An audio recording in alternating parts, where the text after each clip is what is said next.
The white sedan sat crooked on the shoulder of Route 16, hazard lights blinking through rain so hard it erased the mountains. A woman stood beside it in a cream dress, barefoot, holding silver heels in one hand and pressing the other to her wet hair. I was towing a pickup back to my garage outside Blue Hollow when I saw steam drifting from beneath her hood. I pulled my truck in front of her car, set the brake, and climbed out. "You hurt?" I called. "No." The steering got heavy, then every warning light came on. "Any smoke inside?" "No." "Pop the hood." The rain was blowing sideways, and the problem was lower than anything I could see from above. I grabbed a flashlight and rubber mat, dropped to the gravel, and slid under the front end. A transmission line had come loose, and the lower pan was cracked. I could clamp the line and stop the leak, but she was not driving anywhere until I replaced the pan. "I can make it safe enough to load," I said. 15 minutes. She crouched beside the passenger door. I saw the hem of her dress darkening in the mud. Then she leaned close enough that her voice reached me beneath the car. "Please don't fix it too fast. I'm supposed to marry someone in 43 minutes. For a second, I thought the rain had distorted her words. I pushed myself out and looked up. Water ran down my face. Grease streaked one glove. She was older than the girl I remembered, but her gray-green eyes were the same, as was the scar above her left eyebrow from a bicycle crash when she was 16. "Emma Hayes?" Her mouth opened. "Luke Mercer?" 17 years vanished between our names. Before I tell you what happened next, like and subscribe if you believe one honest pause can save someone from a lifetime of pretending. And tell me in the comments, would you repair the car quickly or give her time to decide? I stood and removed my glove. "Are you in danger?" "No." "Is anyone forcing you to get married?" "No. Mark would never do that." "Then I'm not inventing a breakdown. I'm not asking you to lie. I'm asking you not to rush. You're wearing a wedding dress on a flooded road. I don't think rushing is the main problem." A reluctant smile touched her mouth. "You still argue like you're in court. And you still rewrite the question until you like the answer." The smile disappeared. "It's a small courthouse ceremony. His sister and my mother are waiting. Does Mark know you don't want to marry him?" "I don't know that I don't want to. That sentence should keep you out of a courthouse." She looked at the car. "The venue deposit is non-refundable. That is not usually the first thing a bride mentions." "I know." I had imagined seeing Emma again. In most versions, she walked into my garage for an inspection, or I passed her at a festival with a husband and children. I had never imagined her barefoot in the rain, dressed for a wedding she was trying to miss. "I'll tell the truth," I said. "Your car is unsafe. After I load it, your next decision is yours." She studied me. "How long will that take?" "As long as it takes." This time her smile stayed. While I worked, she called Mark beneath the open trunk. I tried not to listen, but the storm carried pieces of her voice. "I'm safe. No, I'm not hurt. I know what time it is." Then silence. When I came out, she stared at her phone. "He can send a car." "Not through the bridge closure." "What bridge closure?" "Creek came over Route 9. County dispatch says no traffic until the water drops." Her shoulders lowered, as if the weather had made a decision she could not. "So I'm stranded. Until morning, probably." That sounds like a mechanic's professional opinion. It is. And not a favor? "I haven't decided whether I'm doing you one." So I loaded the sedan. She sat beside me in the tow truck, wrapped in the old denim jacket I kept behind the seat. As we drove toward Blue Hollow, she watched the wet trees pass. "Your garage is still on Miller Road?" she asked. "Same place." "Your father's name still on the sign?" "Painted over mine. He would have liked that." Her expression softened. "I heard he died. I'm sorry." "Thank you." "My grandmother died in January," she said. "She left me the diner." Ruth's diner stood beside my garage and had fed half the county for 40 years. That explains the lights this week. I came back to inventory everything before the sale. The word tightened something in my chest. "Who's buying?" "A Charlotte developer. They want the diner, the empty feed store, and nearby land for a mountain resort. My garage is nearby land." "I know." The rain beat harder against the windshield. She turned to me. "I'm not part of the company. I signed a preliminary option. Closing is in 2 weeks." And you plan to get married tonight? Yes. Busy week. I've had calmer ones. At the garage, I put her sedan on stands. She changed in the bathroom and returned in jeans, a navy sweater, and work boots from a suitcase in her trunk. She looked less like a bride and more like the girl who once climbed onto the school gym roof to watch meteors. The replacement pan won't arrive until morning, I said. The office has a landline. The phone rang before I finished. Emma answered behind the glass partition. She paced but never raised her voice. She had always become still when angry, as if movement wasted energy she needed for the right words. 10 minutes later she came out, pale but composed. I postponed the wedding. For how long? 1 week. What happens then? I decide whether I'm having one at all. She waited for judgment. I handed her a shop towel. You have grease on your cheek. She wiped the wrong side. I almost reached toward her, then stopped. Her eyes lifted to mine. The garage became quiet in the same dangerous way it had at the old quarry when we were 17 and almost kissed. I lowered my hand. Other side. She wiped again and missed. Some mechanic. I fix cars. Faces are outside my certification. The apartment above Ruth's diner had no power, so I ran an extension cord from the garage and found candles in the kitchen. Ruth's presence remained in ordinary things. Recipe cards beside the stove, a crocheted blanket, jars of peaches labeled in her handwriting. Emma held one jar. She taught me to make cobbler with these. She taught everyone. I was supposed to clear this place out tomorrow. You still can. She looked around. I thought selling would be easy because I don't live here. Was it? No. Then don't pretend it is. She turned toward me. You think I'm pretending about a lot. I think you asked a man under your car to slow down time. You're not just a man. That may be the problem. Candlelight caught the scar above her eyebrow. I came back once, she said. 10 years ago. I had not seen her. Why? Your father was sick. I drove past the garage. And? You were outside with a blonde woman. She kissed you. Caroline. My fiancée then. So I kept driving. Caroline had moved to Denver 3 months before our wedding, saying she wanted a larger life than Blue Hollow. Why had you come? I asked. Emma traced Ruth's label with one finger. I had ended a relationship. I started thinking about people I left without saying what I meant. What did you mean to say to me?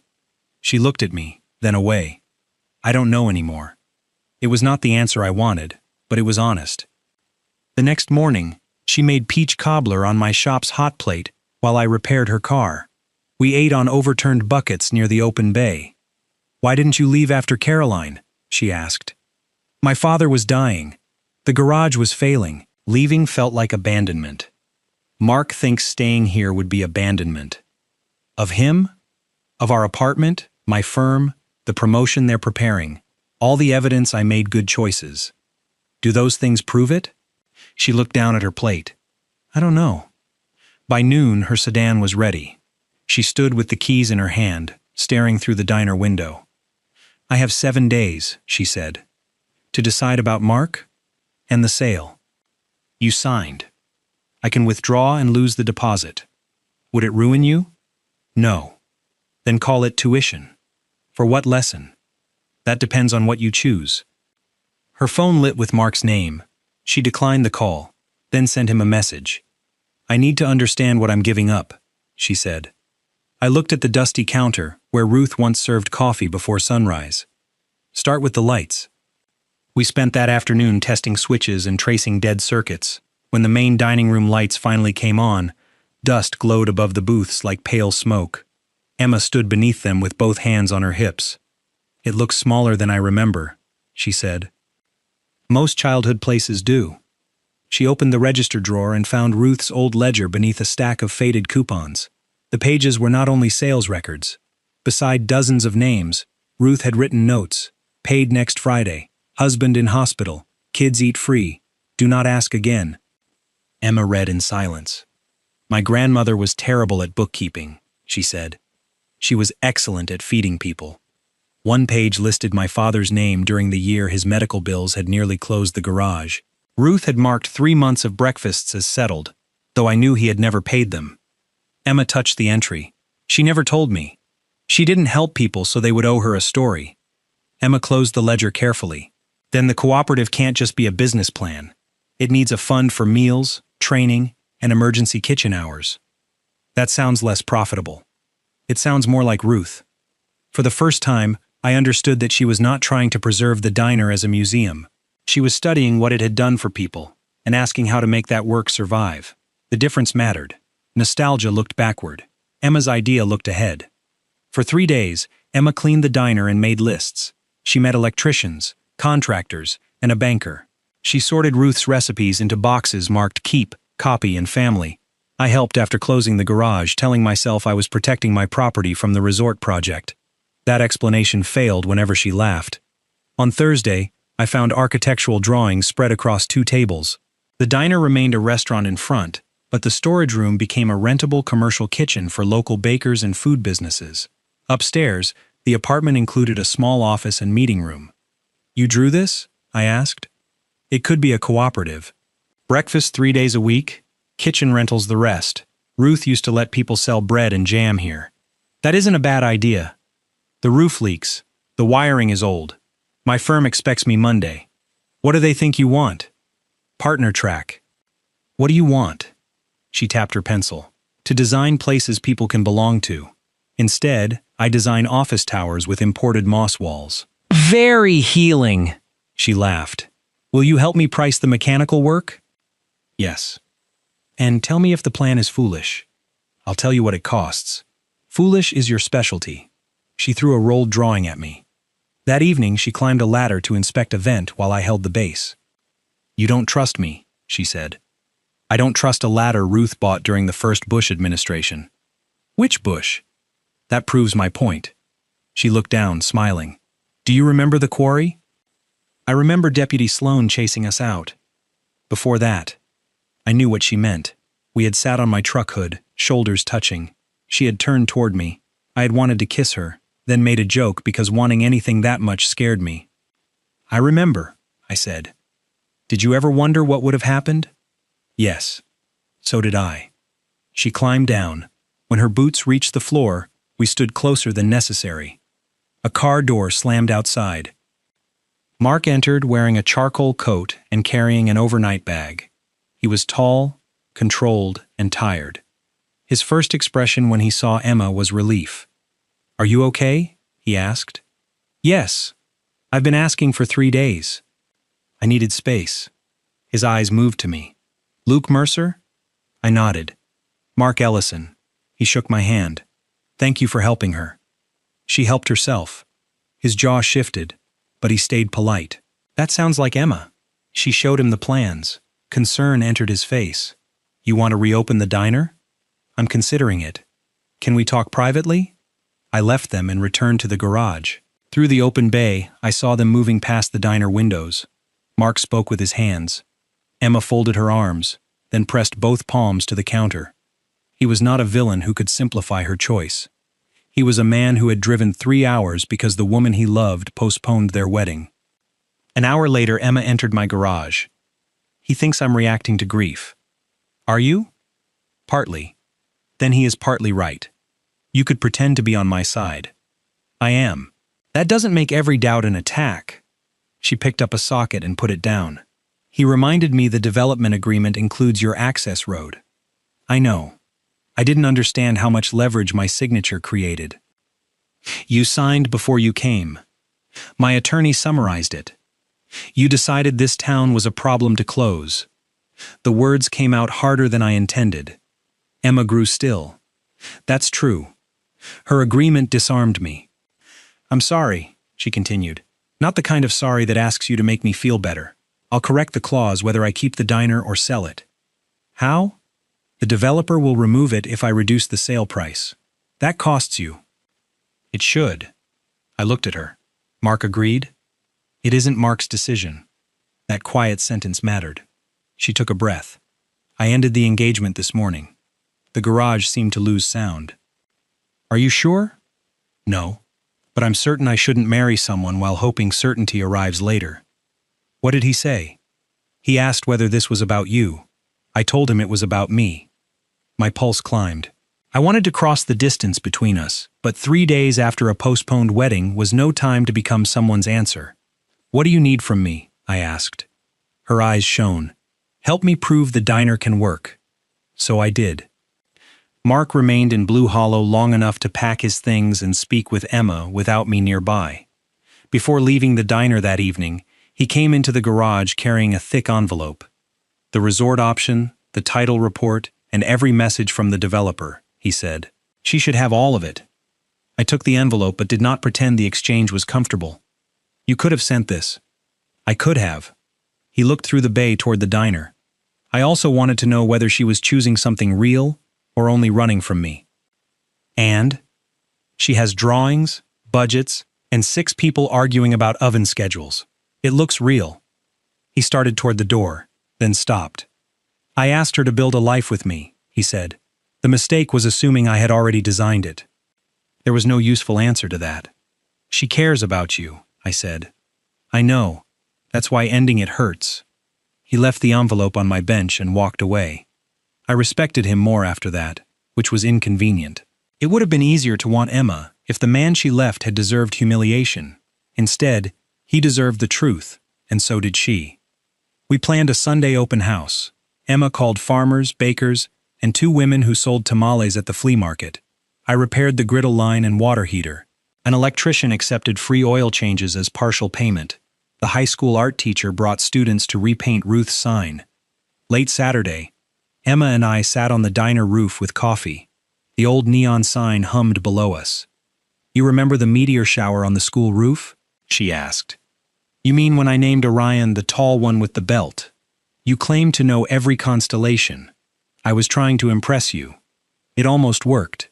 Her shoulder rested against mine. "I used to think leaving proved I was brave," she said. "Staying might be braver now." "Maybe." She studied me. "You do that when you're scared." "Do what?" "Use one word so no one can hold you to it." I turned the mug in my hands. "Tell me what you're afraid of," she said. "That you'll love the idea of this place until the work becomes ordinary. Then you'll remember what you gave up, and I'll become part of the town you had to escape." She was quiet before answering. "I'm afraid you'll stand at a safe distance until I leave, then tell yourself leaving was inevitable." The truth landed cleanly. "I wrote you a letter when you left for college," I said. "What did it say?" "That I should have kissed you at the quarry. That I hated how easy you made leaving look. Why didn't you send it? I thought asking you to stay was selfish. Do you still think that?" "No." Her face was close enough for me to see the gold around her pupils. "Luke," she whispered. This time I did not joke. I kissed her slowly, leaving her room to step back. She did not. Her hand touched my cheek, and the lost years folded into one honest moment. When we parted, she smiled. That was late. Traffic. 17 years? Mountain roads. The next morning, before anyone arrived, Emma found me in the kitchen checking the griddle. "About last night," she said. I braced for regret. "It mattered," she continued, "but it doesn't decide the diner, my job, or where I live." "Good. You sound relieved." "I'm terrified." She smiled. "Better." I turned toward her. The kiss mattered to me too. "I know." "How?" "You stopped talking afterward." "That is strong evidence." She stepped close enough to straighten the collar of my work shirt. "Today we prove the plan has a pulse. Tomorrow we deal with everything else." It was the least romantic description of a romantic morning I had ever heard, and it made me trust her more. The open house began at 7 the next morning. By 8, every booth was full. People bought biscuits, preserves, cinnamon rolls, and tamales. Emma presented the cooperative plan near the counter, describing shared kitchen hours and a community breakfast fund in Ruth's name. By noon, she had letters of interest for a small business loan and a promise that the county would consider a preservation grant. Then a bank representative arrived with a file. Emma met him in the office. When she returned, her face had gone pale. "There's a lien on the building," she said. "Ruth borrowed against it for medical bills. The balloon payment is due in 10 days. She named the amount. It was more than the diner could earn and too soon for a cooperative loan. "The sale would cover it," I said. "Yes." Mark appeared in the doorway. He had delayed leaving town. I found a reference in the estate records Friday, he said. I was waiting for confirmation. Emma stared at him. You knew? Not the amount. Why didn't you tell me? You were overwhelmed. That wasn't your decision. He absorbed the words. You're right. The nearest customers had started listening, so Emma lowered her voice. Do you have a solution? The developer can close early and satisfy the lien. I negotiated removal of Luke's access clause from my fee. He was not using the problem to win her back. He was trying to repair damage. Thank you, she said. But I won't sell only because the deadline scares me. The deadline is real. I know. He nodded. I'll send the revised papers. After the crowd left, Emma sat in Ruth's favorite booth. I slid in across from her. You don't have to save the diner to prove something, I said. I know. And you don't have to sell to prove you're practical. I know. Good. I'm out of wisdom. I can borrow against the garage, I said. Not the full amount, but enough to buy time. Emma looked at me sharply. No. You haven't heard the terms. I don't need to. You will not risk your business because you feel responsible for me. This is not only about you. The diner affects the whole block. Then any risk should belong to the whole block, not to one man trying to prove he won't let me down. The words stung because they were accurate. What if there is no other way? I asked. Then I sell. I grieve it. I repay everyone, and I begin again somewhere else. You could walk away from all this? I can walk away from a building. I won't walk away from myself to save it. She took my hand across the table. I don't need a rescuer, Luke. I need people willing to build a structure that doesn't collapse when one generous person runs out of money. Ruth kept this place alive by absorbing everyone's emergencies. I love her for that, but I won't repeat it. Her refusal changed something in me. Until then, part of my attraction to Emma had been tied to the idea that I could help steady her. Sitting across from her, I saw how little she needed saving. What she needed was partnership, which demanded more courage than rescue, because partnership could not be controlled. She smiled faintly. If I use most of my savings, I can cover half. Cooperative members could contribute, but I won't risk their money without protection. What kind? A land trust, shared ownership restrictions so no one can sell to a private developer later. But that takes legal work and time. I remembered a folder my father had kept in the garage safe.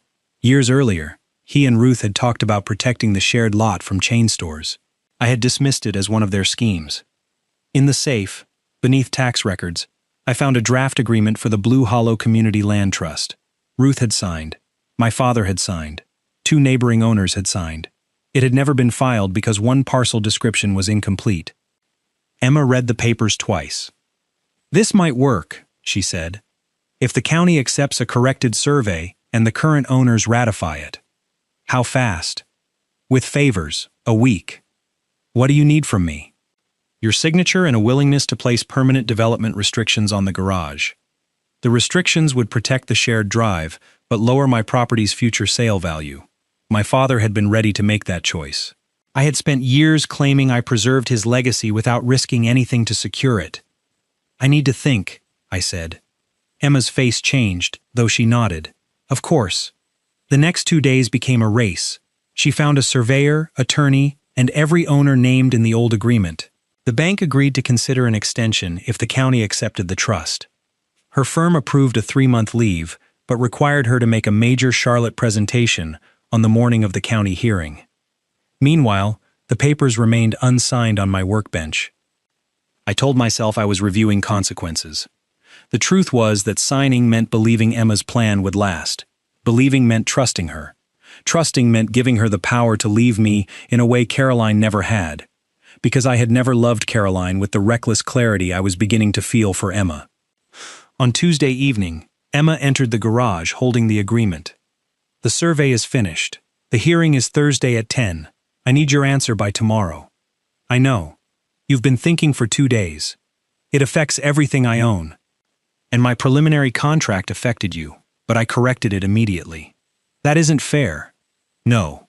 Her voice remained low. Neither is asking me to build a future while you stand beside it with 1 foot outside. I'm here. Physically. The words struck harder than shouting. I'm not asking you to choose me, she said. I'm asking whether this place is worth binding yourself to. That isn't separate from you. It has to be. I won't become another duty you later resent. I stayed before you came back. You stayed because your father needed you. Can you choose staying now? I looked away. She placed the agreement on the bench. If the trust fails, I'll accept Mark's revised sale, repay the cooperative pledges, and protect your access. You'd sell? I won't let everyone drown because I need the diner to mean something. And us? Pain crossed her face. There is no us if I'm the only one making choices. She left. That night, I found the letter I had written 17 years earlier in an old toolbox. Emma, I should have kissed you. I should have said I wanted you to stay, even if you left anyway. I keep pretending silence is less selfish, but maybe silence is just fear that looks polite. At 20, I had understood myself better than I did at 37. The next morning, I drove to my father's grave. I remembered him and Ruth arguing over parking lines and coffee prices, building their lives side by side without any promise the town would reward them. They had chosen what they wanted to protect. By noon, I had chosen too. But the diner was locked. A note said Emma had gone to Charlotte for her presentation and would return for the hearing if traffic allowed. I called. Voicemail. I could have taken her absence as proof she would always choose the city. Instead, I signed the land trust agreement and drove to the county building. At 9:45 Thursday morning, the hearing room was half full. Cooperative members filled one side. Mark stood at the back with a folder. Emma's chair remained empty. The clerk checked the clock. Ms. Hayes requested a delay. We can grant 5 minutes. At 9:53, my phone rang. Where are you? I asked. Exit 22. There was an accident. Are you safe? Yes, I'm moving. The hearing starts in 2 minutes. I know. I signed. Silence. You signed? She whispered. Yes. Luke, I'll present the trust. You hate public speaking. I hate losing more. Get here safely. The hearing began without her. The commissioners asked about parcel restrictions, tax consequences, access rights, and cooperative governance. Emma's attorney answered by phone. I handled what I could. This agreement may reduce the future sale value of your garage, one commissioner said. Do you understand? Yes. And you still consent? Yes. Why? I thought of Emma asking whether the place was worth binding myself to. Because value isn't only what someone pays after you leave, I said. Sometimes it's what remains because you stayed. The back door opened. Emma entered in a navy suit, carrying her laptop bag. She stopped when she saw me at the table. The commissioner looked toward her. Ms. Hayes, we were discussing permanence. Her eyes stayed on mine. So was I. She took the chair beside me. Together, we presented the plan. Emma explained financing and cooperative ownership. Mark submitted the developer's release, removing the diner from the option without penalty. When Emma looked at him, he gave a small nod. The commissioners voted unanimously to accept the corrected trust documents pending final bank approval. The bank extended the lien deadline 30 days. We still needed money, inspections, and months of work, but the diner no longer had to be sold. The vote did not solve the finances by itself. During the next 4 weeks, Emma negotiated a smaller cooperative loan, convinced the hospital foundation to sponsor Ruth's meal fund, and sold equipment the diner no longer needed. Members bought shares at levels they could afford. I contributed labor and signed a lease for 2 parking spaces instead of writing a check large enough to make myself a hero. The final bank approval arrived on a Tuesday afternoon. Emma read the email twice, then walked into my garage without speaking and handed me her phone. Approved appeared at the top. I looked at her. Is this the part where architects celebrate? Usually we schedule a meeting. Absolutely not. I lifted her off the floor before she could object. She laughed, wrapped her arms around my shoulders, and kissed me with grease on my shirt and flour on her sleeve. It was not the dramatic ending we might have imagined at 17. It was better. The plan had survived numbers, signatures, and ordinary fear. Outside, people hugged Emma and shook my hand. Mark waited until the crowd moved away, then gave her a small velvet box. I thought you should decide what happens to this, he said. Inside was the engagement ring. I'm sorry, Emma said. I know. He looked sad but steady. I kept thinking love meant making life easier for you. I didn't notice when easy became narrow. You did love me. I still do. Just not in a way that can ask you to come back. She closed the box. Keep it, or sell it, or throw it into a lake dramatically. I'll probably return it within the warranty period. She laughed through tears. Mark looked at me. Take care of the access road. I will. I wasn't talking about the road. I know. After he left, Emma and I stood beneath a clear autumn sky. You came, I said. You signed. I found the old letter. Can I read it? Maybe. That means no. It means I have 17 years of editing to do. I don't want the edited version.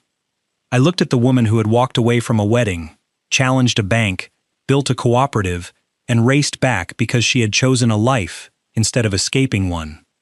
I loved you before I knew what to do with it, I said. Then I convinced myself it expired because that was easier than admitting I was afraid. I don't want you to stay because of me. I want to build something with you if this is the life you choose. It is. The diner? The diner. Consulting work, the leaking roof, meetings that last too long. She touched my hand. And you, if you're still offering. I am. I kissed her in the parking lot, not like a memory and not like a borrowed promise. I kissed her as a choice made in the present. 6 months later, Ruth's Diner reopened as Ruth's Table. The red booths remained. The commercial kitchen was booked by bakers, caterers, and food businesses. Emma kept 2 consulting clients and designed a library in the next county. The work was hard, but it belonged to her. Her mother needed longer to understand the change. At first, she treated Blue Hollow as a temporary detour, and Mark as the life Emma had misplaced. Then she visited on opening weekend and watched Emma move through the dining room, greeting vendors by name and solving problems without asking permission from anyone. By closing time, she was folding napkins beside Ruth's old ledger. I thought security meant knowing what happens next, she told Emma. Emma glanced at me before answering. Maybe it means trusting yourself when it doesn't. Her mother nodded, not fully convinced but willing to keep listening. That was enough. My own adjustment was quieter. I stopped measuring love by whether someone stayed exactly where I could see them. Emma traveled to Charlotte twice a month. The first few trips made old fear rise in me, but she called because she wanted to, not because I demanded proof. I learned to tell her when I missed her without turning it into an accusation. She learned that returning did not require an apology. We were not healed by one kiss or one county vote. We became better through small repetitions of honesty. The land trust protected our shared drive. My garage added a 4th bay. Emma moved into the apartment above the diner, but I did not move in immediately. We had waited 17 years.